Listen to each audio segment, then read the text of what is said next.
మనలో చాలామంది ఒక విషయం గురించి ఎక్కువగా ఆలోచిస్తుంటారు. అదేమిటంటే ముఖంపై ముడతలు పడకూడదు, చర్మం యవ్వనంగా కనిపించాలి, అందంగా ఉండాలి. దానికోసం ఖరీదైన క్రీములు, ఫేస్ ప్యాక్లు, బ్యూటీ ట్రీట్మెంట్లు కూడా చేస్తుంటారు. కానీ ఒక ముఖ్యమైన విషయం మాత్రం మనం పూర్తిగా మర్చిపోతున్నాం. అది మన శరీరంలో ఉన్న జీర్ణ వ్యవస్థ ఆరోగ్యం. నిజం చెప్పాలంటే మన శరీరం ఆరోగ్యం, రోగనిరోధక శక్తి, మన ఉత్సాహం అన్నీ మన పొట్టలో ఉన్న గట్ హెల్త్ మీదే ఆధారపడి ఉంటాయి. వైద్య నిపుణులు చెప్పే ఒక ఆసక్తికరమైన విషయం ఏమిటంటే కొంతమంది శరీరం బయటకు యవ్వనంగా కనిపించినా వారి జీర్ణ వ్యవస్థ మాత్రం చాలా ముందే వృద్ధాప్యంలోకి వెళ్తోంది. అంటే మన వయస్సు 30 లేదా 35 మాత్రమే ఉన్నా మన గట్ మాత్రం 50 లేదా 60 ఏళ్ల వయస్సు ఉన్నట్టుగా ప్రవర్తించవచ్చు. ఇలా జరగడానికి ప్రధాన కారణమేమిటంటే మన పొట్టలో ఉండే మంచి బ్యాక్టీరియా సమతుల్యత, గట్ మైక్రోబయోమ్ దెబ్బతినడం. మన పొట్టలో కోట్ల సంఖ్యలో సూక్ష్మజీవులు ఉంటాయి. వాటిలో చాలా వరకు మన ఆరోగ్యానికి ఉపయోగపడే మంచి బ్యాక్టీరియా. ఇవి మనం తినే ఆహారాన్ని జీర్ణం చేయడంలో, విటమిన్లు తయారు చేయడంలో, రోగనిరోధక శక్తిని పెంచడంలో చాలా ముఖ్యమైన పాత్ర పోషిస్తాయి. కానీ మన నేటి జీవనశైలి కారణంగా ఈ మంచి బ్యాక్టీరియా సంఖ్య తగ్గిపోతుంది. దాంతో జీర్ణ వ్యవస్థ బలహీనపడుతుంది. ఇప్పుడు మనం చేసే కొన్ని అలవాట్లు జీర్ణ వ్యవస్థను చాలా వేగంగా ముసలిదిగా మార్చేస్తున్నాయి. అవి ఏమిటో ఇప్పుడు తెలుసుకుందాం. 1. ప్రాసెస్ చేసిన ఆహారం, తక్కువ ఫైబర్ ఉన్న ఆహారం.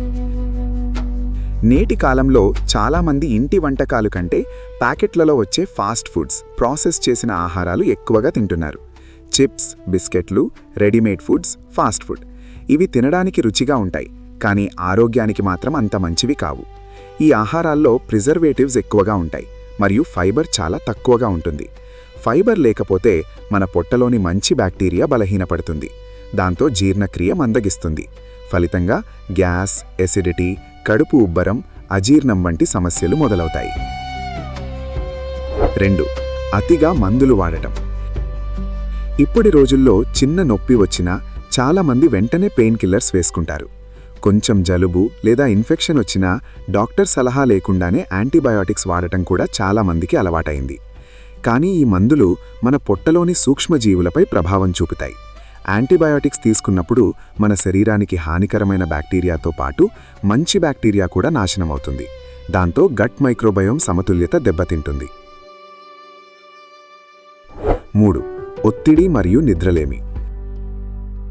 మన మెదడు మరియు మన పొట్ట మధ్య ఒక ప్రత్యేకమైన సంబంధం ఉంటుంది. దాన్ని గట్ బ్రెయిన్ కనెక్షన్ అని కూడా అంటారు. మీరు నిరంతరం ఒత్తిడిలో ఉంటే లేదా సరిగా నిద్రపోకపోతే ఆ ప్రభావం నేరుగా మీ జీర్ణ వ్యవస్థపై పడుతుంది. దాంతో అజీర్ణం, కడుపు ఉబ్బరం, ఆకలి తగ్గిపోవడం వంటి సమస్యలు రావచ్చు. రోజుకు కనీసం 7 నుండి 8 గంటల నిద్ర చాలా అవసరం.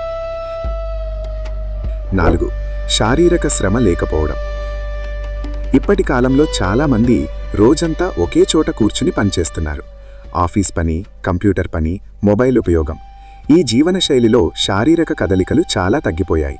కానీ వ్యాయామం చేయకపోతే మన జీర్ణ వ్యవస్థ చురుకుదనం తగ్గిపోతుంది. పరిశోధనలు చెబుతున్నాయి, రోజూ వ్యాయామం చేసేవారిలో గట్ మైక్రోబయోమ్ వైవిధ్యం చాలా బాగుంటుంది. దాంతో జీర్ణక్రియ కూడా ఆరోగ్యంగా ఉంటుంది. జీర్ణక్రియను మళ్లీ యవ్వనంగా మార్చుకోవడం ఎలా? అదృష్టవశాత్తు మన గట్ హెల్త్ను మళ్లీ మెరుగుపరుచుకోవడం చాలా కష్టం కాదు. కొన్ని చిన్న మార్పులు చేస్తే చాలు. మీ రోజువారీ ఆహారంలో పీచు పదార్థాలు ఎక్కువగా ఉండే కూరగాయలు, పండ్లు, ధాన్యాలు తీసుకోవాలి. అలాగే పెరుగు, మజ్జిగ, ఉప్పిండి, ఇతర పులియబెట్టిన ఆహారాలు కూడా చాలా మంచివి. ఇవి మన పొట్టలో మంచి బ్యాక్టీరియా పెరగడానికి సహాయపడతాయి. అదేవిధంగా రోజు కనీసం 30 నిమిషాలు నడక లేదా వ్యాయామం చేయాలి. ముఖ్యంగా సరైన సమయానికి నిద్రపోవడం, మానసిక ఒత్తిడిని తగ్గించుకోవడం కూడా చాలా అవసరం. గుర్తుంచుకోండి, మన ఆరోగ్యం కేవలం బయట కనిపించే అందంపై మాత్రమే ఆధారపడదు. మన శరీరంలో ఉన్న జీర్ణ వ్యవస్థ ఆరోగ్యం కూడా అంతే ముఖ్యమైనది. మీ గట్ హెల్త్ బాగుంటేనే మీ శరీరం ఉత్సాహంగా ఉంటుంది, రోగనిరోధక శక్తి పెరుగుతుంది మరియు అకాల వృద్ధాప్యం దూరంగా ఉంటుంది. కాబట్టి ఈ రోజు నుంచే మీ జీర్ణ వ్యవస్థను కాపాడే అలవాట్లు ప్రారంభించండి. మీ ఆరోగ్యం మీ చేతుల్లోనే ఉంది.